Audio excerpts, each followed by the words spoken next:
Let me ask you something. How many steps did you walk today? Maybe 5,000, maybe 10,000. Maybe you even laced up your shoes, headed out for a 30-minute walk, came home feeling like you did something genuinely good for your body, and you deserve that feeling. Walking is one of the most ancient, most natural, most powerful medicines we have. And yet, I have sat across from patients in my clinic, people in their 50s, 60s, even 70s, who walked every single day and still gained weight, who still had swollen joints and aching knees, who still felt exhausted by 2 in the afternoon, who still had rising blood sugar and expanding waistlines despite doing what they believed was the right thing. And the first question I always ask them is not how far they walked. I ask them how they walked. Because here's the truth that most people over 50 have never been told. Walking done wrong is not just ineffective. It can actively accelerate the very health problems you are trying to prevent. Poor walking habits can worsen joint damage, drive up cortisol, spike insulin, shrink your muscles, and trigger inflammation in your body at the precise age when inflammation is already your greatest biological enemy. After 50, your body is a fundamentally different metabolic environment. Your hormones have shifted. Estrogen and testosterone, the hormones that help you build muscle, burn fat, and keep your joints cushioned, begin their long decline. Your insulin sensitivity drops, which means your cells become stubbornly resistant to glucose uptake. Your cortisol, the stress hormone, tends to run higher and longer than it did at 30. Your muscle mass begins to disappear at a rate of up to 1% per year in a process called sarcopenia. And your mitochondria, the tiny energy factories inside every one of your cells, become less efficient at burning fat for fuel. All of this means that the way you walked at 35 may actually work against you at 55. The timing is wrong, the pace is wrong, the footwear is wrong, the terrain is wrong, the breathing is wrong, and perhaps most critically, what you do before and after your walk is robbing you of the very metabolic benefits you are trying to earn. Today, I am going to walk you through 7 specific science-backed mistakes that people over 50 make when they walk, and exactly how to fix each one. These are not opinions. These are rooted in physiology, in published research, and in the clinical patterns I have seen time and again. By the end of this video, you are going to understand your body at a deeper level than most people your age ever will. And that understanding is going to change the way you move for the rest of your life. Here are the 7 mistakes we will cover. Walking at a flat, constant pace and never varying intensity. Walking at the wrong time of day for your metabolic goals. Wearing the wrong shoes and destroying your joints from the ground up. Ignoring your posture and walking in a way that accelerates spinal aging.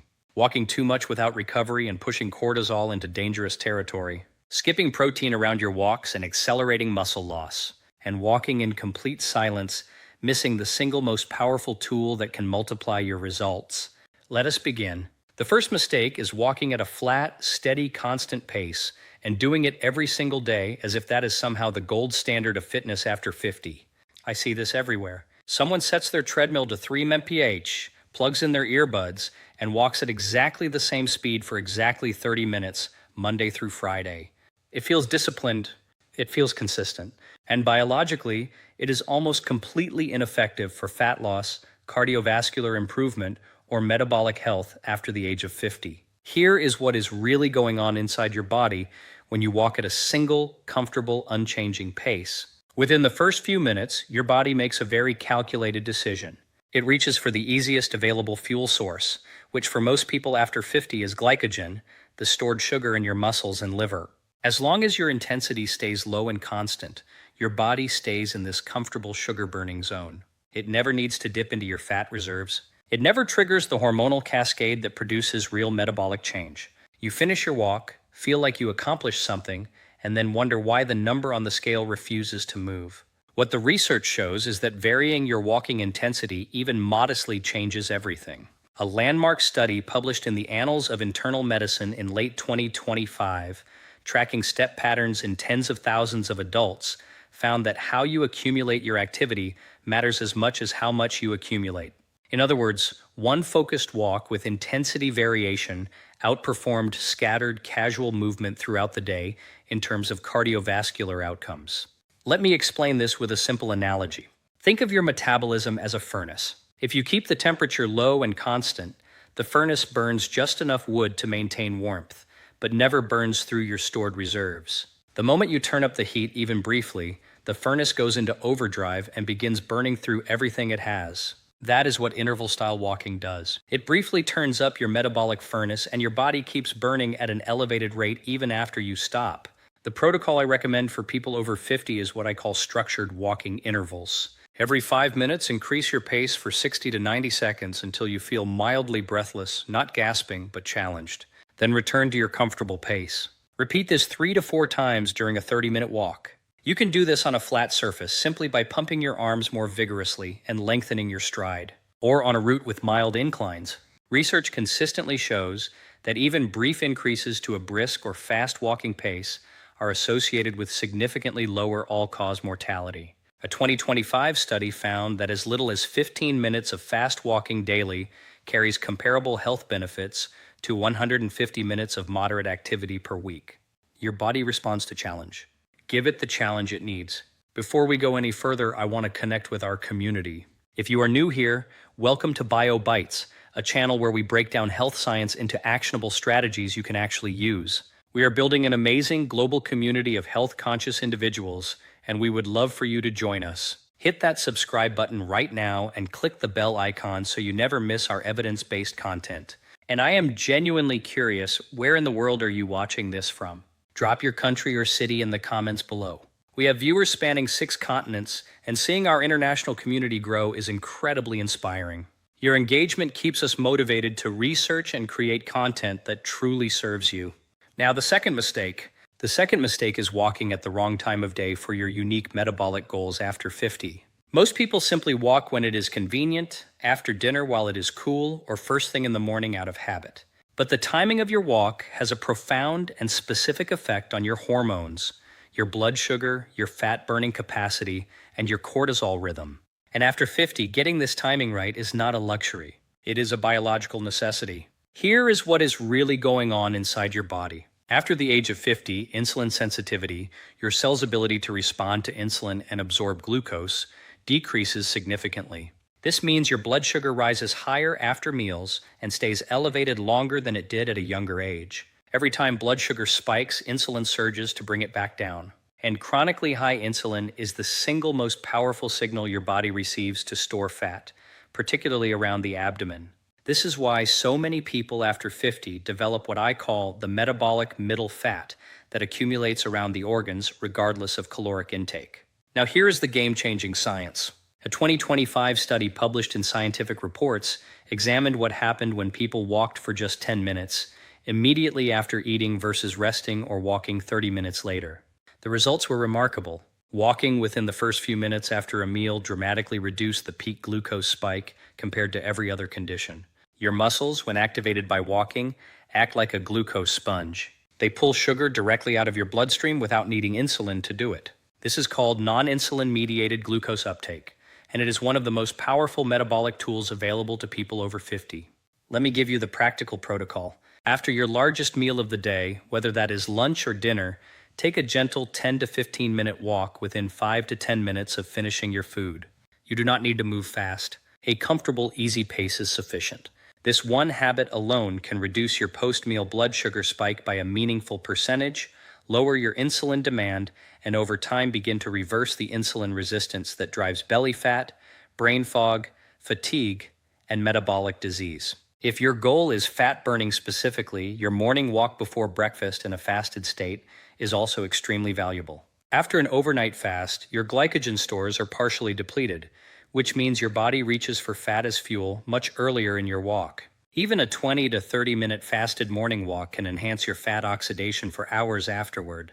And if you can take that morning walk in natural sunlight, you add an additional layer of benefit. Morning light sets your circadian rhythm, lowers cortisol, and improves sleep quality, which directly affects how much fat your body burns the following night. Timing is not a minor detail. It is the lever that determines whether your walk works for your metabolism or simply against it. The third mistake is wearing the wrong footwear, and this is one that silently destroys joint health, posture, and walking mechanics in people over 50 in ways that take years to manifest, but are extremely difficult to reverse. Here is what is really going on inside your body when you walk in shoes that do not serve your anatomy. Every step you take sends a force wave up through your heel, ankle, knee, hip, and spine. This is called ground reaction force, and it is completely normal. The question is how that force is distributed and absorbed. When you wear shoes with excessive heel cushioning and elevation, which describes the majority of modern athletic shoes, you change the mechanics of your stride in a fundamental way. You begin landing heavily on your heel first, which drives that ground reaction force directly up into your knee joint and lumbar spine, rather than distributing it through your calf, Achilles, and foot arches as nature intended. Research published in the journal Arthritis and Rheumatology found that footwear with elevated heels, even shoes marketed as walking or running shoes, are linked to increased risk of osteoarthritis in the knee and hip in older adults. A separate 5-year follow-up study confirmed that heel height in footwear is directly associated with the development of joint symptoms and accelerated cartilage breakdown in people over 50. This is happening quietly with every step, while most people assume their expensive shoes are protecting them. What I recommend is choosing footwear that is relatively flat from heel to toe, what biomechanists call a low-drop shoe with adequate support, but without an exaggerated heel stack. Look for shoes where the heel is no more than 4 to 8 mm higher than the forefoot. This encourages a midfoot or forefoot strike, which distributes force more evenly and puts significantly less compressive load on your knees and spine. There's a second footwear problem I must mention, and it is one that people rarely think about: shoe age. The cushioning material inside most athletic shoes breaks down significantly between 300 and 500 miles of use, often in less than 6 months for daily walkers. Once that cushioning degrades, you are walking on essentially a flat, hard surface with the illusion of support. Research confirms that shoe mileage directly affects ground reaction forces and muscle activation patterns, particularly in the knee and hip. If your walking shoes are more than 6 months old and you are walking 4 or more days per week, they are likely doing more harm than good. Replace them. Your joints will thank you for the next decade. The fourth mistake is ignoring your walking posture and collapsing into the forward hunched head-down position that is increasingly common in people over 50, especially those who spend hours at a desk or on a phone. This posture does not just look unhealthy, it actively compresses your spine, shuts off the muscles that stabilize your core, limits your lung expansion by up to 30%, and shifts the mechanical load of your entire upper body onto structures that were never designed to bear it. Here's what is really going on inside your body when you walk with a forward head posture and rounded shoulders. For every inch your head moves forward from its natural alignment over your spine, the effective weight your neck and upper back must support increases by approximately 10 to lb. A head that is just to and forward, which is extremely common in people who use smartphones and computers, is creating the equivalent of 20 additional pounds of compressive load on the cervical spine with every single step.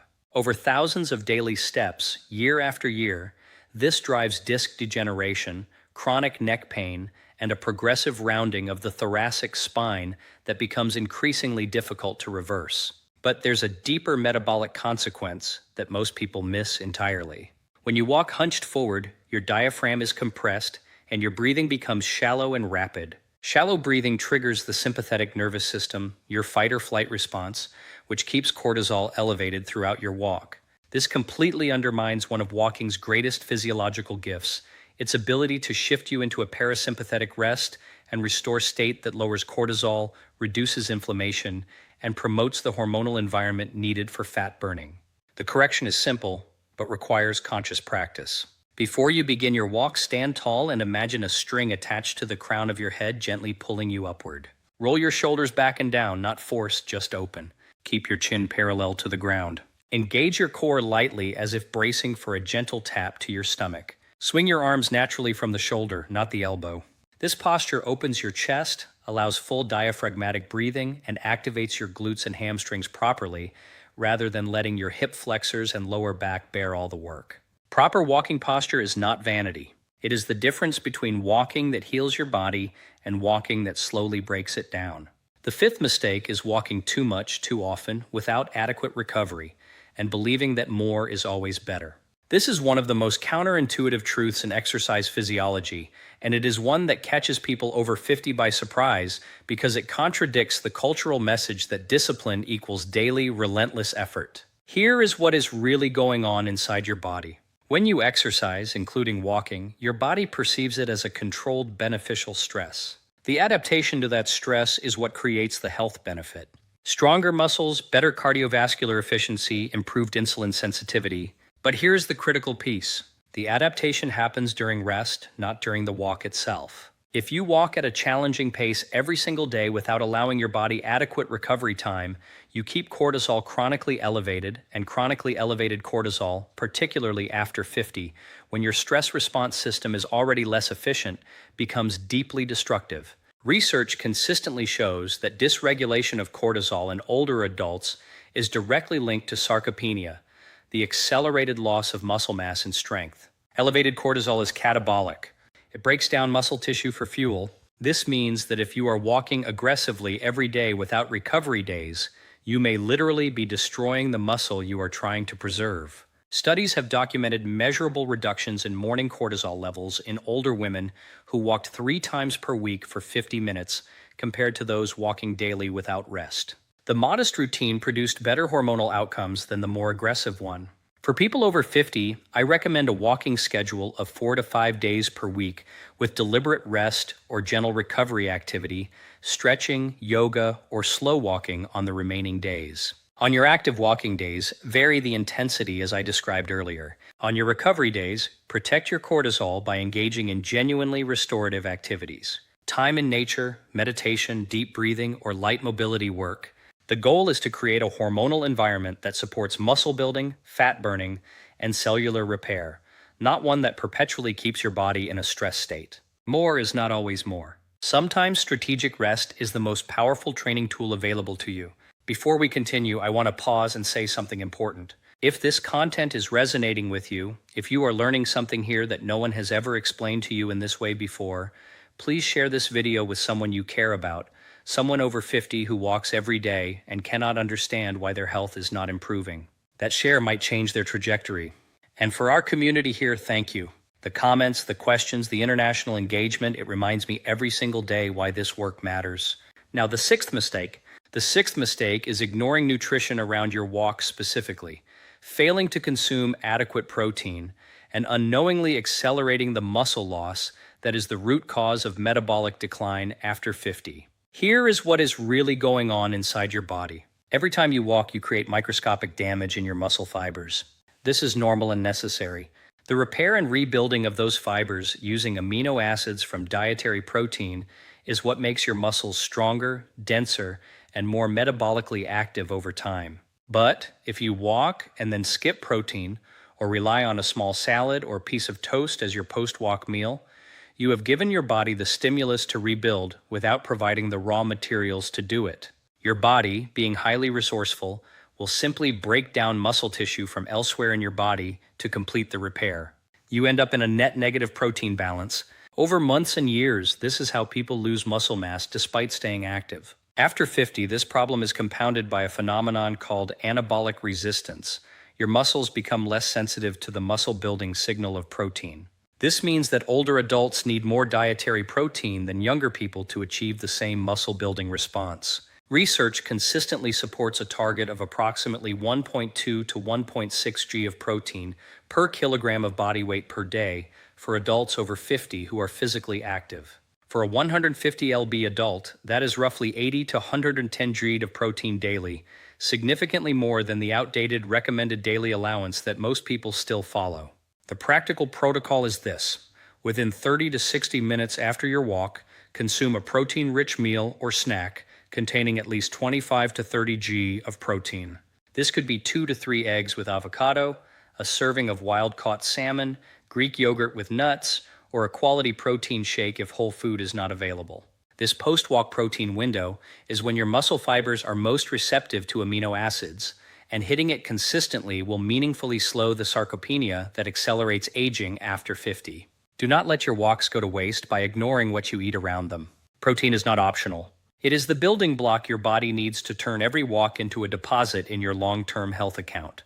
The seventh mistake is walking in complete passive silence, staring at the pavement, lost in rumination, missing the single most powerful multiplier that turns walking from a physical activity into a full-spectrum medicine for your brain, your mood, and your longevity. Here is what is really going on inside your body. Walking by itself stimulates the production of brain-derived neurotrophic factor BDNF, which is essentially fertilizer for your neurons. BDNF helps grow new brain cells in the hippocampus, the memory center of your brain, and it directly counteracts the cognitive decline associated with aging.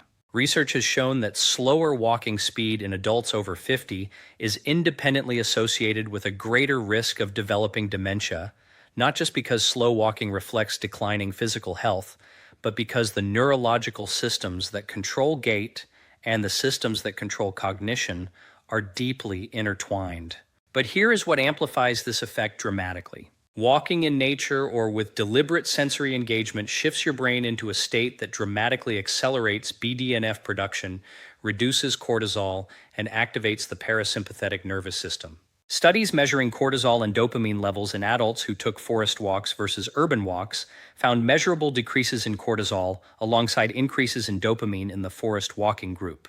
The simple act of walking among trees, or even paying deliberate attention to natural sounds, textures, and light during any outdoor walk, shifts your body into a hormonal state that no medication can fully replicate. What I encourage you to do is transform your walks into what I call multidimensional medicine. Leave the phone in your pocket. If you choose to listen to something, make it a podcast, an audiobook, or a language lesson, something that engages your prefrontal cortex and turns your walk into a learning experience. Or walk in complete intentional silence, paying attention to your breath, your surroundings, and the physical sensations of your body. Research on mindful walking shows measurable improvements in heart rate variability, a key marker of cardiovascular health and stress resilience, compared to distracted passive walking. And if you can walk with another person, a friend, a family member, a partner, the social dimension adds yet another layer of biological benefit.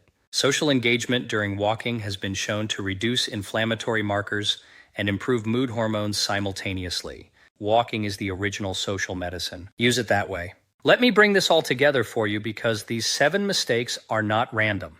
They are connected by a single underlying truth. After 50, the margin for error in how you move shrinks. Your body has less tolerance for chronic cortisol, less reserve against muscle loss, less resilience against joint damage, and less capacity to compensate for poor metabolic habits. But it also has a remarkable capacity to respond, to adapt, and to heal if you give it the right signals. Walking at varying intensities tells your body to preserve and build muscle. Walking at the right time after meals and in a fasted morning state optimizes your blood sugar and fat-burning hormones. Wearing appropriate footwear protects the joint architecture you will need for the next 30 years. Walking with proper posture activates the right muscles, opens your lungs, and keeps cortisol in check. Taking strategic rest days allows the adaptation to happen where adaptation actually occurs during recovery. Consuming adequate protein transforms each walk into a muscle-building event rather than a muscle-depleting one.